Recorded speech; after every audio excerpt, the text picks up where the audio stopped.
হঠাৎ করে যদি কোনো মরে যাওয়া ব্যক্তি তোমার সামনে এসে দাঁড়ায়, তখন তোমার ফিলিংসটা কেমন হবে?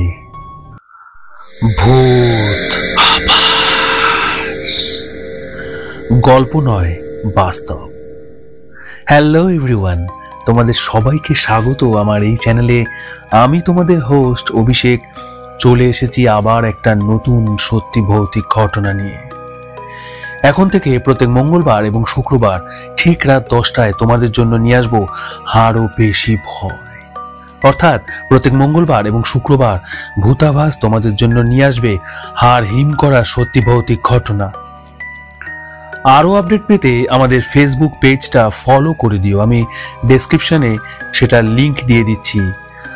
আর তোমরা যারা এই চ্যানেলে প্রথমবার এসেছো ভৌতিক ঘটনা শোনার জন্য, তারা অবশ্যই চ্যানেলটাকে সাবস্ক্রাইব করে দিও। তোমাদের জীবনে ঘটে যাওয়া কোনো সত্যি ভৌতিক ঘটনা বা সত্যি কোনো ভৌতিক অভিজ্ঞতা হয়ে থাকলে তাহলে সেই ঘটনা কিন্তু আমাদের অবশ্যই পাঠাও। আমাদের ইমেল করে ঘটনা পাঠাতে পারো স্ক্রিনে দেওয়া ইমেল আইডিতে, অথবা আমাদের ফেসবুক পেজে ইনবক্স করেও ঘটনা পাঠাতে পারো। তোমার সেই ঘটনা আমি শোনাবো আমার এই চ্যানেলে। ঘড়ির কাঁটায় ঠিক রাত 10টা। চলে এসেছি 12 নম্বর এপিসোড নিয়ে। আজকে যেই ঘটনাটা তোমাদের শোনাবো, এই ঘটনাটা খড়গপুর থেকে আমাকে লিখে পাঠিয়েছেন সুমন মণ্ডল। এই ঘটনাটি ওনার শ্বশুর বাড়ির এলাকার ঘটনা। উনি আমাকে যেরকম লিখে পাঠিয়েছেন আমি সেটা তোমাদের পড়ে শোনাচ্ছি। নমস্কার দাদা, আমি সুমন। আমি আপনার ভূতাভাস চ্যানেলের একজন সাবস্ক্রাইবার। আজকে যে ঘটনাটা আপনাকে লিখে পাঠাচ্ছি, এটা 2 বছর আগেই ঘটা একটা ঘটনা, অর্থাৎ 2021 সালের একটা ঘটনা, যখন সবেমাত্র লকডাউনটা শিথিল হয়। আমার শ্বশুরবাড়ি খড়গপুর এরিয়ায়, আর এই ঘটনাটা আমার শ্বশুরবাড়ির পাড়ার পাশের পাড়াতেই ঘটে যাওয়া একটা সত্যি ভৌতিক ঘটনা। পাশের পাড়ার একটা বাড়িতে 2 বছর আগেও খুবই ভৌতিক উৎপাত দেখা যেত এবং শোনা যেত। আমরা প্রায় শুনতাম, অনেকেই সেটা সাক্ষী রয়েছেন। যেই বাড়ির এই ঘটনা, সেই বাড়িতে ছিল বাবা মা, তার 2 ছেলে, বড় ছেলে বিবাহিত, আর ছোট যে ছেলেটা, ওই ছেলেটা একটু অন্যরকম। অর্থাৎ ও কিন্তু একটু বিকালে কাজ থেকে আসার পর শুধু আড্ডা, নেশা এসব ছাড়া কিছুই বুঝতো না। হঠাৎ একদিন ওর মা মারা যান। সাধারণভাবে আমরা জানি এরকম কিছু ঘটলে, অর্থাৎ বাড়িতে যদি ফ্যামিলির কারোর যদি কোনো মৃত্যু হয়, তাহলে কিন্তু বাড়িতে অনেক নিয়ম কানুন মানতে হয় বেশ কয়েকটা দিন। তো ওনার বড় ছেলে সমস্ত নিয়ম কানুনই মানত, কিন্তু ওনার যে ছোট ছেলেটা কোনোভাবেই কিছু মানামানির অত ধার ধারত না। ও প্রতিদিনের মতোই নেশা ভান এইসব চালাতে থাকে। অর্থাৎ ওর মা যখন মারা যায়, সাধারণভাবে ওর বাবা এবং ওর দাদা ওকে বলে যে দেখ, এইসব নেশা ভানটা কিছুদিন অন্তত বন্ধ রাখ, কারণ কিছুদিন তোকে এই নিয়ম কানুনগুলো মানতে হবে, তাই এগুলো একটু বন্ধ রাখ। কিন্তু ও কিন্তু কোনোভাবেই কারোর কথা না শুনে নেশা ভান ওর চালিয়ে যেতেই থাকে। এবং আমরা সবাই জানি যে এরকম যদি কখনো কিছু হয় বাড়িতে, তাহলে কিন্তু অনেক নিয়মকানুন মানতে হয়। যেরকম প্রথমে বললাম, ওর মার ওষুধ থাকা অবস্থাতেই ও কিন্তু একা একা প্রায় সব জায়গাতেই ঘুরে বেড়াতো এবং বন্ধুদের সাথে এদিক ওদিক যাওয়া প্রায় সবই চলতে থাকে। এই সময়ের মধ্যে একদিন ও খড়গপুর থেকে ট্রেনে করে ওর এক বন্ধুর বাড়ি গিয়ে ওঠে। তো সারাদিন বন্ধুর বাড়িতে কাটিয়ে যখন রাতের ট্রেনে ও বাড়িতে ফেরে, তখন ট্রেনটা ছিল একদমই ফাঁকা। দরজার সামনে দাঁড়িয়েছিল, আমরা যেরকমটা শুনেছি আর কি, দরজার সামনে দাঁড়িয়েছিল। কোনোভাবে হাত পিছলে ট্রেন থেকে পড়ে যায়, চলন্ত ট্রেন থেকে পড়ে যায় এবং সেখানেই কিন্তু স্পট ডেড হয়ে যায়।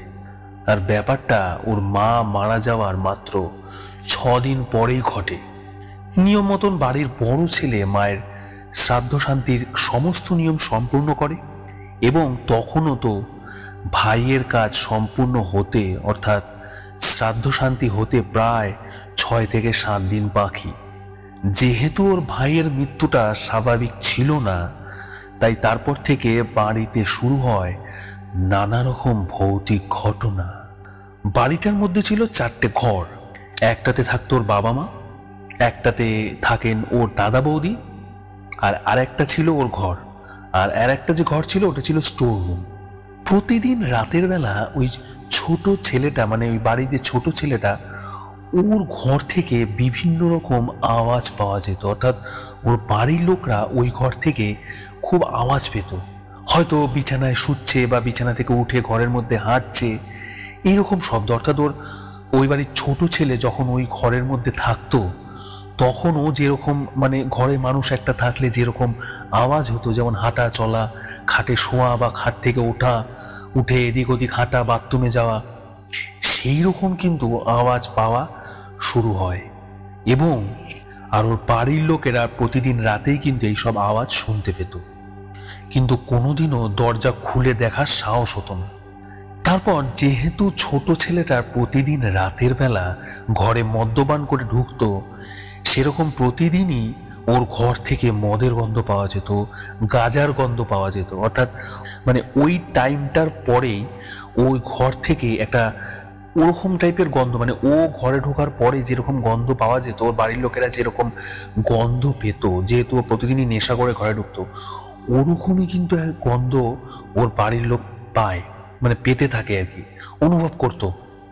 রাতের বেলা ওই বাড়ির পাশ দিয়ে যখনই কেউ যেত, দেখতো বাড়ির ছাদে কে যেন হাঁটাহাঁটি করছে। যেহেতু ওই বাড়িতে সেই সময় ওর বাবা, দাদা, বৌদি বর্তমান, তাই সবাই মনে করতো যে তাদের মধ্যে কেউ হবে যে হয়তো হাঁটাচলা করছে ছাদে। বেশ কয়েকবার ওদের পাড়ার লোকেরা, বিশেষ করে ওর বন্ধুরা, এটা ফিল করেছিল কে যেন ওদের জানলার সামনে দাঁড়িয়ে আছে, ওকে ডাকছে। একদিন ওর এক বন্ধু রাতে ওদের বাড়ির পাশ দিয়ে ফিরছিল, তো তখন ওর বন্ধুটা ছাদে দেখতে পায় যে কে যেন হাঁটাহাঁটি করছে। তখন ওই ছেলেটা ভাবে যে হয়তো ওদের বাড়ির কোনো সদস্য হাঁটাচলা করছে, কিন্তু যখনই একদম বাড়ির সামনে চলে আসে তখন সেই ছেলেটা দেখে ওর ওই মৃত বন্ধু ছাদের ওপর দাঁড়িয়ে আছে, আর ওকে দেখে বলে, ভাই আমাকে একটা গাঁজা এনে দিবি, আমি তো যেতে পারছি না, তুই একটু এনে দে। তখন ওর বন্ধুটা এই দৃশ্য দেখে পড়ি মুড়ি করে বাড়ির দিকে পালাতে থাকে, কিন্তু একটা ঢিবিতে হোঁচট খেয়ে পড়ে গিয়ে ও জ্ঞান হারিয়ে ফেলে। পরদিন সকালবেলা ওই ছেলেটার থেকে পাড়ার সবাই সবকিছু শোনে, গতকাল রাতের যে ঘটনা, এবং তারা ওদের বাড়িতে গিয়ে জানতে পারে যে ওদের বাড়ির লোকেরাও নাকি এইরকম উপলব্ধি করেছে। অর্থাৎ ওর বাড়ির লোকেরাও এটা বলে যে হ্যাঁ, আমরাও ওর ঘর থেকে নানা রকম আওয়াজ শুনতে পাই এবং ফিল করতে পারি যে হয়তো ওর আত্মাই ঘরের মধ্যে ঘোরাফেরা করছে। তার 2 দিন পর ওর যে ছোট ছেলে, তার শ্রাদ্ধ শান্তি করা হয় নিয়ম মতো। তারপর থেকে সেরকম কিন্তু কোনো কিছু দেখাও যায়নি, আর ওর বাড়ির লোক কিন্তু ওরকম কিছু অনুভবও করেনি। অর্থাৎ এর থেকেই বোঝা গেছিল যে যেহেতু ওর মৃত্যুটা একটা অপঘাতী মৃত্যু ছিল, অর্থাৎ আনন্যাচারাল ডেথ, তাই জন্য কিন্তু ওর আত্মাটা খুব, মানে অনেকটাই, মানে শোনা যায় আমাদের পাড়ায়, আমরা এখনো শুনতে পারি যে খুব নাকি ডিস্টার্ব করেছিল। মানে ওই 11-12 দিন, অর্থাৎ ওই বিশেষ করে ওই 6-7 দিন, মানে ওর শ্রাদ্ধ শান্তি হবার 6-7 দিন আগে ওর বাড়ির লোকেদের খুব ডিস্টার্ব করে, এবং পাড়ার লোকেদেরও নাকি খুব উৎপাত, মানে ডিস্টার্ব করেছিল আর কি। তো এখন সব নর্মাল রয়েছে, এখন আর সেরকম কিছু দেখাও যায় না ওদের ছাদে, আর ওরকম কিছু শোনাও যায় না। মানে ওর বাড়ির লোক ওর ঘর থেকে ওরকম কোনো আওয়াজ বা ওরকম কোনো শব্দ বা ওরকম কোনো গন্ধ এগুলো কিন্তু পায় না, এখন পুরোটাই নর্মাল।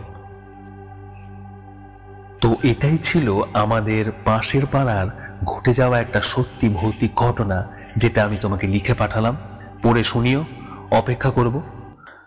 সুমনদা, আপনাকে অনেক ধন্যবাদ ঘটনা পাঠানোর জন্য। এরকম ভাবেই আপনারা ঘটনা পাঠান, তাহলে আমার ভূতাভাস চ্যানেলটা কিন্তু এগিয়ে যাবে। আর আজকের ঘটনাটা সত্যি খুব একটা ভয়ের ঘটনা ছিল, একটু বেশি ভয়ের। মানে এরকম যদি চোখের সামনে দেখা যায় বা কোনোদিনও দেখে ফেলি, তাহলে তো অবস্থাটা খুবই খারাপ হয়ে পড়বে। ঘটনাটা খুবই ভালো ছিল। এরকম ঘটনা আরো পাঠান, এবং আপনারাও যদি ঘটনা পাঠাতে চান তাহলে কিন্তু অবশ্যই আমাদের ইমেল করুন অথবা আমাদের ফেসবুক পেজে ইনবক্স করেও ঘটনা পাঠাতে পারেন। আর ঘটনাটা যদি তোমাদের আজকে ভালো লেগে থাকে তবে কিন্তু একটা লাইক করে দিও, আর কমেন্ট করে জানিও যে তোমাদের কেমন লাগছে ভূতাভাসের ঘটনা। কোনো ভুল ত্রুটি থাকলে অবশ্যই সেটাকে শুধরে নেব। তোমরা হচ্ছে আমার শ্রোতা, তোমরা যদি আমাকে আমার ভুল ত্রুটিটা ধরিয়ে দাও তাহলেই কিন্তু আমার সুবিধা হবে এগিয়ে যেতে। তোমরা সঙ্গে থেকো, পাশে থেকো, নতুন হলে চ্যানেলটাকে সাবস্ক্রাইব করে দিও। আর ফিরছি আবার নতুন কোনো সত্যি ভৌতিক ঘটনা নিয়ে আগামী শুক্রবার।